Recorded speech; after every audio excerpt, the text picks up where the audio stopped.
জিনিসের দিকে তাকালেই সওয়াব। কয় জিনিস? জোরে বলেন।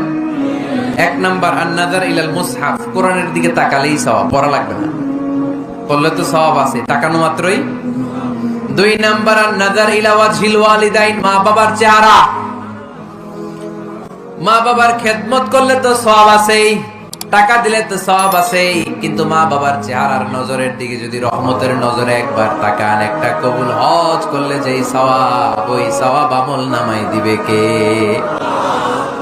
তিনবার বললেন আল্লাহ রাসূল এই মায়ের কথা। কয়বার? আল্লাহ হাবিব বললেন মা মা মা, তারপরে মা কয়বার? বাবা কয়বার? তার মানে ইসলাম মাকে দিয়েছে স্বর্ণ পদক, ইসলাম মাকে দিয়েছে রৌপ্য পদক, ইসলাম মাকে দিয়েছে ব্রোঞ্জ পদক, বাবাকে দিয়েছে সান্ত্বনা পুরস্কার। ঠিক কিনা? তিনবার যদি মা হয়, একবার যদি বাবা হয়, তাহলে স্বর্ণ পদক কে?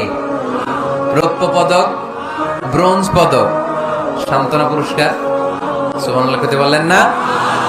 ওই মায়ের চেহারার দিকে যদি রহমতের নজরে একবার তাকান, কবুল হজের সওয়াব আছে না নাই?